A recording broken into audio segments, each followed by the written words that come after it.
grand finale of Radio 2's Piano Room Month 2025. I'm smiling because this is quite a moment for me personally as well. Where do we start with this young gentleman? Nearly 50 million records sold, 16 number one singles, 15 chart-topping albums, 8 Brit Awards, 6 Ivor Novellos. The list goes on. It's a pleasure to welcome our 100th performer, Mr. Gary Barlow. Oh, good morning. You and the keyboard itself are quite synonymous, Gary. Go well together. Yeah, keyboard's where I started, way before I could sing.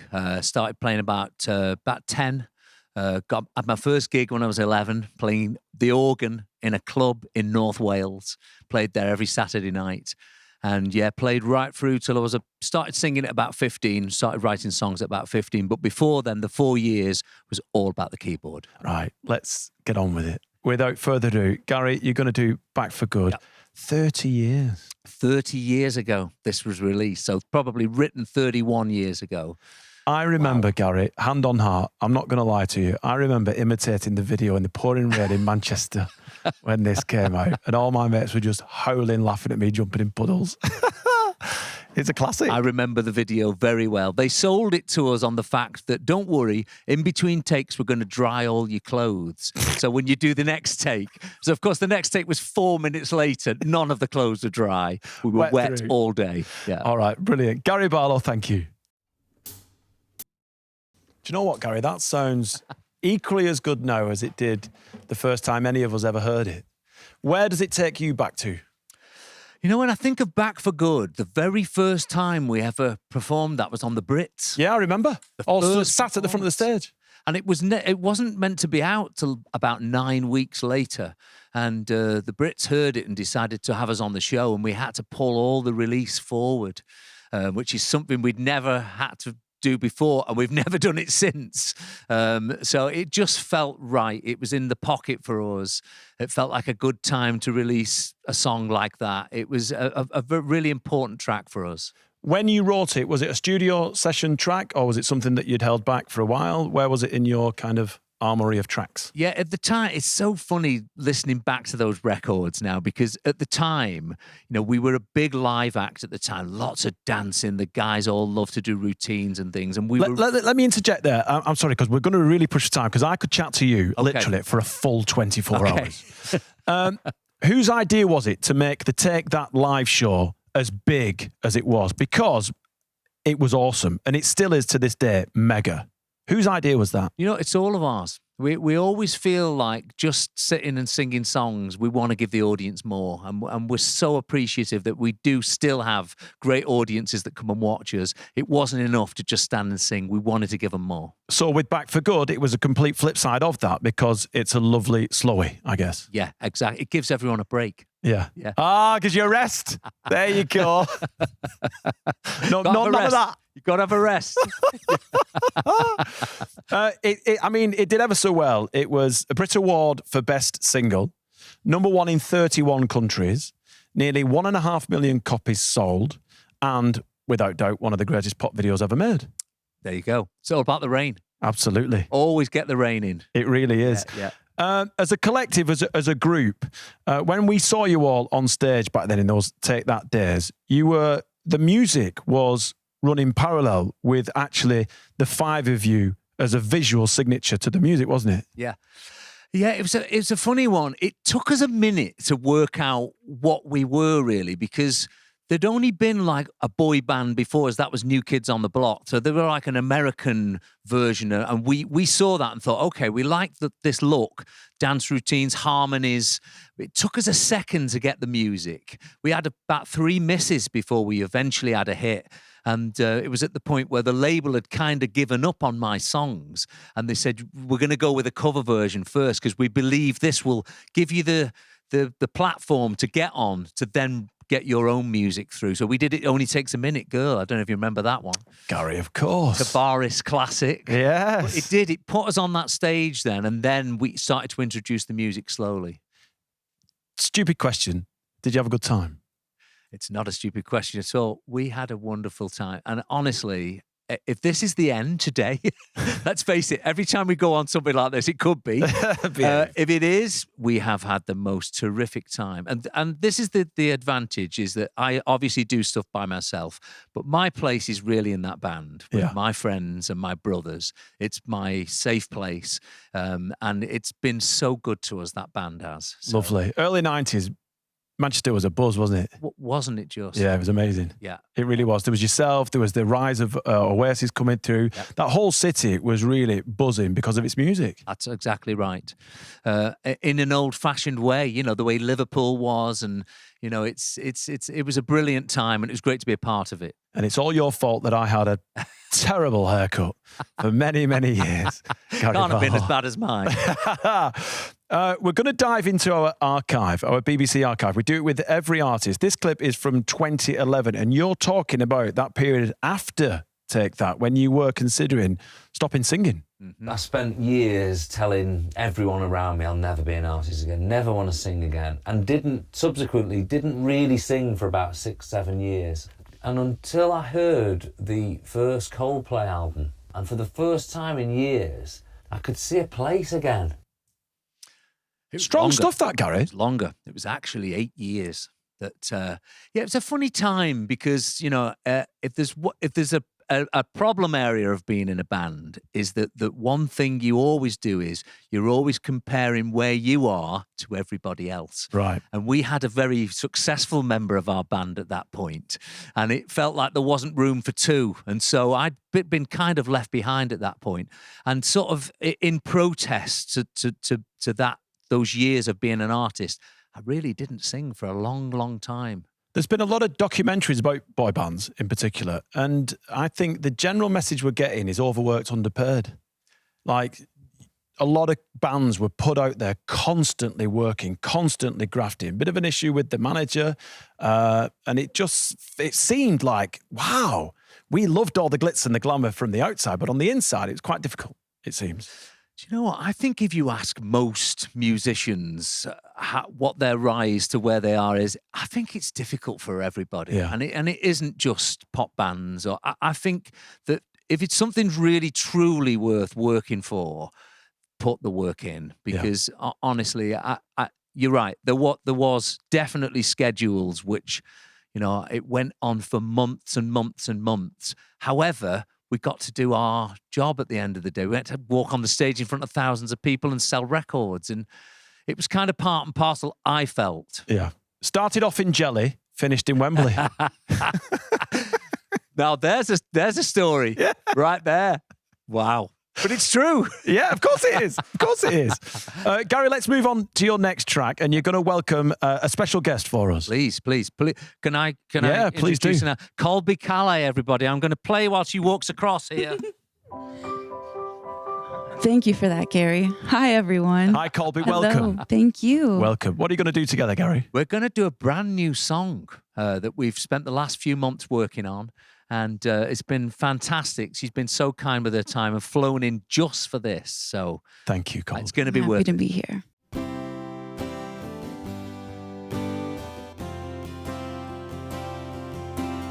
It's 11:15 and I'm watching us fall apart.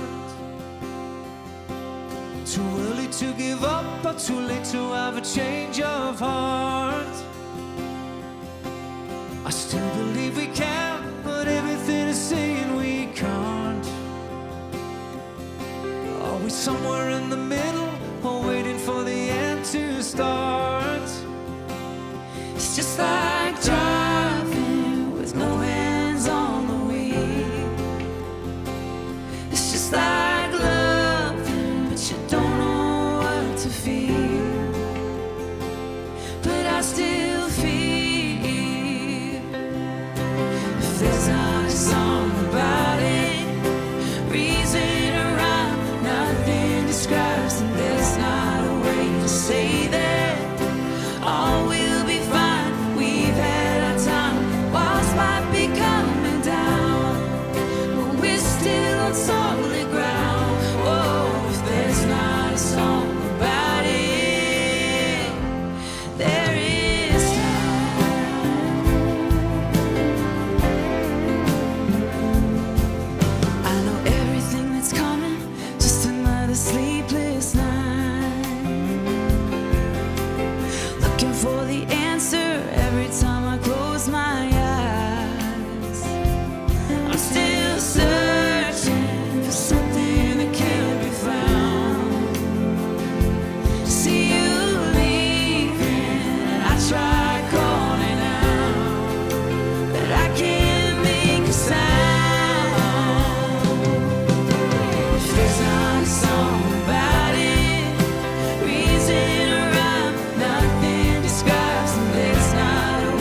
inside, nothing described. If there's not a way to say it, oh love of mine, we've had our time. If there's not a song about it, reason or rhyme, nothing describes. And there's not a way to say it, oh we'll be fine. We've had our time.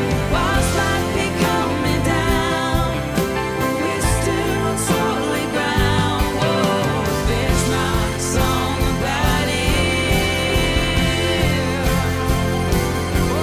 if there's not a song about it, there is now.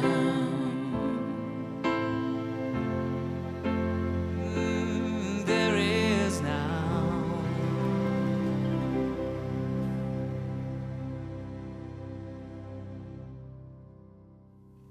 Thank you, Colby. Thank you. Yeah, thank you, Colby. Thank you for having me. Awesome. Gary, you wrote that?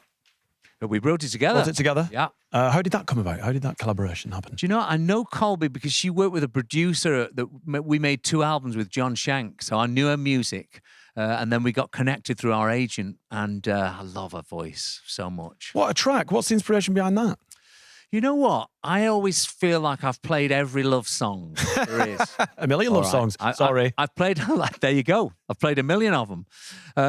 But that one particularly is a different kind of breakup. And it's someone who was quite close to me. I don't need to say who it is. But they had a very happy breakup. They'd realised this is the end of the road and let's leave on great terms. And I don't think there's a song about that. But there is now. There you go. Thank you, Gary. It's obvious and evident that you still get a real buzz, an injection of excitement when you sit and perform one of your own tracks in particular. Do you know what? It's just such an. I mean, look at this. What a way to start a day. It's fab, right? And you know, I know that all the artists are so appreciative to have a show like this where we can do this. We don't have many chances to, but to play with the orchestra as well and my own band, it's just fantastic. We absolutely love it. And we should thank Fiona Bryce. Thank you, Fiona. Absolutely. Conductor and arranger. And of course, the BBC Concert Orchestra. There they are. The last time. I can't believe that we're going to close the doors on Piano Room Month. But I want to say a personal thank you to every single member that's come and played, because they are superb. And everyone who comes and performs, they're always a little bit intimidated because they're such great players.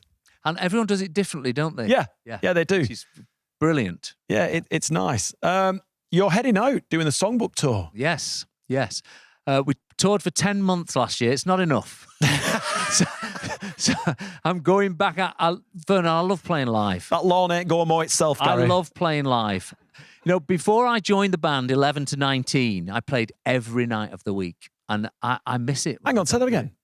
11 to 19 years old, I played every night of the week. Wow. Yeah. So when you started the band and you became the front person, were you in any way nervous? Or did you kind of think, oh, this is a bit of me? Yeah, no, early on, a few of the guys had experience, but not much. So I was... Because they were break dancers, weren't they? Howard and Jason were break dancers. Robbie had done theatre. Yeah. Mark had done like a youth theatre. But like standing and singing, I don't think anyone had done that. So it was kind of useful that I had. And I was sort of helping everyone get their act together in a way. So when you're under the stage, let's say, at a big Take That arena show. No. A big Take That arena show. Yeah, no, today. Yeah. Today. Do you kind of look at each other and go, we're still here?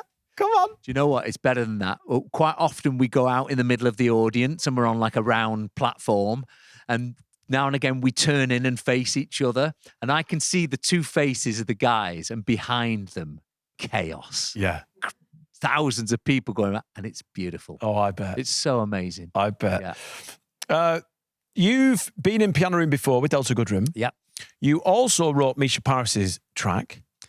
I was thrilled that she did that. Yeah? Yeah. She spoke very highly of you, Gary. I love me. I mean, that voice. Come on. I know. But not only did Misha speak very highly of you, but so did Graham Goldman. 10cc. Graham Gold, of course. Yeah. Written with Graham as well. But I mean, and Mike is plays with Graham. Yeah. He's MD, so we know him very well. Yeah. So what's the common ground between songwriters when you get together? So the one thing, our artists, if we ever were backstage someone, everyone always comes with the same subject first. how do you do the life music balance? And nobody's got it right. No one's got the answer. We've got a question from yesterday's performer, Teddy Swims. Here it is. Oh, wow. Hey, it's Teddy Swims. I got a question for you. What was your favorite toy growing up? Toy. This is going to chime with you. I know it is. Big Track. Oh, yes. Yes. I knew you'd know that. Yeah, of course. Big Track. Yeah, very Could good. you ever actually get it to do what it did on the advert? Do you know what? We had one at primary school, and we actually had a lesson on how you program Big Track. Really? Yeah, because one, it was the length of the actual Big Track itself. So if you typed in 5, it would go 5 lengths of itself. Big Track. Yeah. I think it was the way into computing for me, that was. Yeah. The top of the Big Track, because I was very early with computers. I got a computer at like 14 and was making music on it. Spectrum. It was an ST, Atari ST, Oh, okay. the computer was. You know, Calvin Harris wrote his very first album on the Commodore Amiga. All of it on that. Really? Yeah. Wow. Yeah. Yeah, I've I always haven't. used technology as a tool. It's interesting with all the AI stuff being talked about now, because I use a lot of AI as well for making music. Right. Not coming up with it instead of me, but No, I am helping available, Gary. Get that AI I'll nonsense. remember that. I'll remember that. We are pushed for time. We can't crash the news like previous performers in Piano Room. What are you going to close with, please? Your cover version. We're going to close with one of my he's been my favourite artist for 2 or 3 years. Sam Fender. Went to see him live last year. Love the new record, of course. I really want to try and do this justice because it's a brand new song. We thought, why rethink something that's so new? So I'm kind of copying his version, but it's a wonderful track. All right. Thank you, Gary.